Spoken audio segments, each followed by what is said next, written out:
Bonjour à toutes et tous, bienvenue dans le temps de l'AVC, le podcast qui vous emmène dans les coulisses de l'AVC, l'accident vasculaire cérébral. On va à la rencontre des acteurs de la prise en charge aux soins en passant par la rééducation. 3 saisons de 10 épisodes pour tout savoir, et l'homme qui nous accompagne et nous explique l'AVC, c'est le professeur Éric Jouvent de l'hôpital Lariboisière à Paris. Bonjour professeur. Bonjour Bruno. Éric, nous sommes déjà au 4e épisode de la saison 1 qui va nous faire prendre la route avec les pompiers aujourd'hui, et nous avons un invité justement, c'est le caporal chef de la brigade de sapeurs-pompiers de Paris, Elliot, qui est avec nous. Bonjour Elliot. Bonjour. Elliot, dans la prise en charge de l'AVC, quel est votre rôle exactement ? Alors, à la brigade, nous, on arrive en premier lieu sur intervention, juste après la prise d'appel. Dès qu'un appel se déclenche, nous nous rendons à l'adresse pour prendre en charge une victime, tout simplement.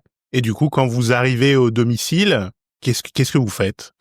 Alors, on se retrouve souvent avec des situations qui sont toutes différentes et qui varient suivant l'intervention, suivant les lieux, suivant les gens qui sont sur place. On retrouve toute typologie de victimes et d'interventions auxquelles on fait face au quotidien. Par exemple, vous pouvez intervenir dans une gare ou dans une... Tout à fait, on intervient partout dans Paris, que ce soit à domicile, que ce soit dans la rue, dans les établissements publics, dans les établissements d'enseignement, partout. Et du coup, parce qu'au domicile, effectivement, on imagine que tout est calme. Alors, il y a peut-être l'entourage du patient qui est en panique. Tout à fait. Tout à fait. C'est quelque chose qui est très régulier. C'est quelque chose qu'on apprend, nous, à gérer dès nos premières interventions. L'aspect de l'entourage, l'aspect de la famille, l'aspect aussi de la panique et des émotions qui sont ressenties par l'entourage des victimes. C'est quelque chose qu'on apprend à gérer très rapidement. Et alors, vous avez peut-être un ou deux tips pour nous dire comment on gère, par exemple, les coups d'une patiente qui fait un AVC, qui est en attaque de panique. Comment vous le calmez ? Alors, premièrement, dans le calme.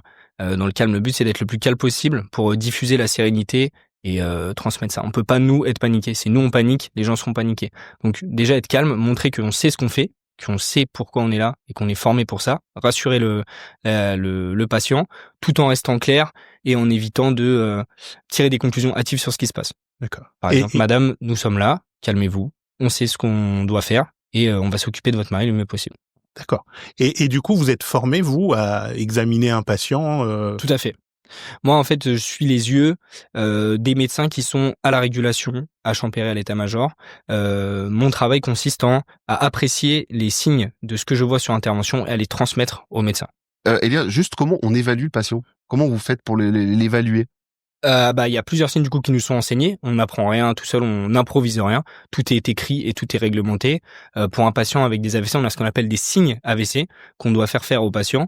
On va avoir le gonflement de joue pour repérer une asymétrie de la face premièrement. On va avoir de faire des grands sourires. Pareil, ça c'est dans le même but. Après, on va passer sur les membres supérieurs. On va faire tendre les bras à la victime avec les paumes de main vers le haut et maintenir pendant 10 secondes. Et pareil au niveau des jambes. Voilà. Et là, rapidement, on est quand même fixé sur des signes AVC. On va avoir d'autres signes aussi. L'aphasie, donc c'est le fait de ne pas comprendre quand on parle ou ne pas avoir la capacité à s'exprimer correctement. Ça va être un signe aussi qu'on peut remarquer très rapidement. Tout ça, c'est des signes qu'on doit apprécier et transmettre à la régulation. Nous, on ne prend aucune décision.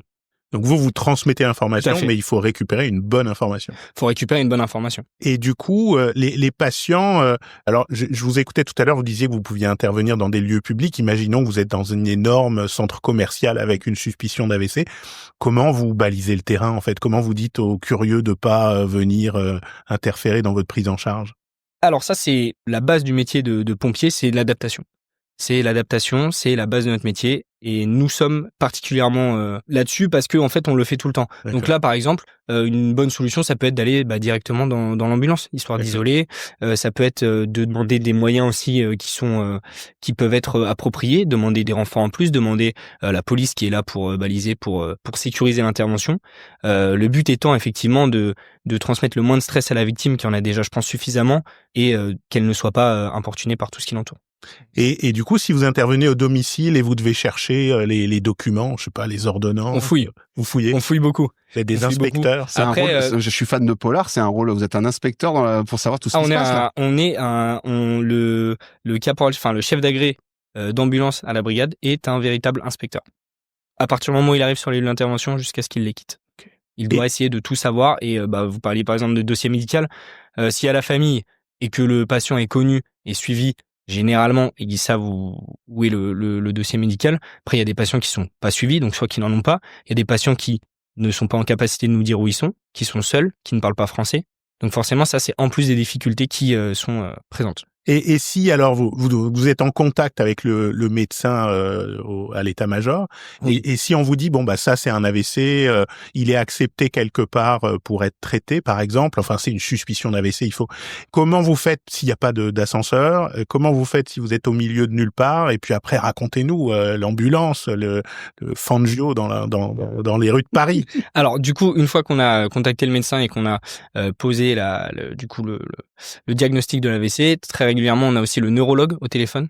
Donc on est à 3 avec le médecin et le neurologue. Une fois qu'on a la destination, là il y a plus 1 minute à perdre. Le but est d'évacuer le plus rapidement possible la victime en centre hospitalier.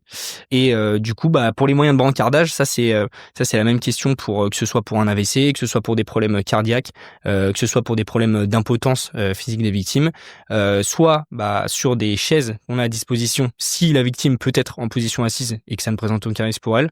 Sinon, on a des matelas gonflables qui immobilisent les victimes, et dans ce cas-là, on les descend à la force des bras. On a également toujours, dans tous les cas, on n'est jamais seul, on peut demander des moyens en plus pour porter les victimes. S'il y a beaucoup de choses à porter ou que les victimes sont lourdes et qu'il y a beaucoup d'étages à faire, c'est quelque chose de assez épuisant pour les pompiers.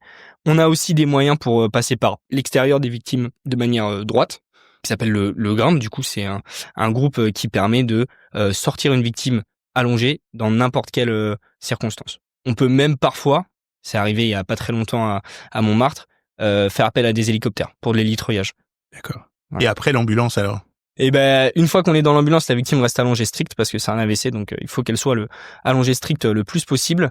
Et nous roulons du coup vers le centre hospitalier au moyen ou non des gyrophares et des avertisseurs sonores et lumineux si on a l'accord du médecin à la coordination médicale. Merci Elliot pour ce témoignage. Je rappelle que vous êtes caporal-chef à la brigade de sapeurs-pompiers de Paris. Professeur Jouvent, le petit conseil dans ce genre d'intervention, vous m'en parliez avant l'épisode, c'est d'avoir l'ordonnance en tête. Quand on se retrouve avec ce genre d'intervention, il faut aussi penser à tout ce qui est à côté avec les médicaments.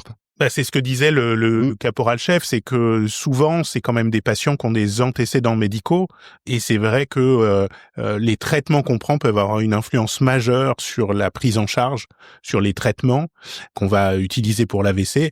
Et c'est vrai qu'avoir un dossier médical bien rangé et mis à un endroit où c'est facilement accessible, même si on est en panique, c'est quand même un plus important. Merci professeur. Fin de cet épisode. La semaine prochaine, notre patient transporté va arriver à l'hôpital. Merci à toutes et tous pour votre fidélité à ce podcast. N'hésitez pas à nous mettre des petites étoiles et de commenter, bien évidemment. Je vous rappelle que ce balado, comme on dit au Canada, vous est proposé par le réseau FHU qui réunit des acteurs de l'AP-HP, l'INSERM et l'Université Paris-Cité. Belle journée à toutes et tous et surtout, prenez soin de vous.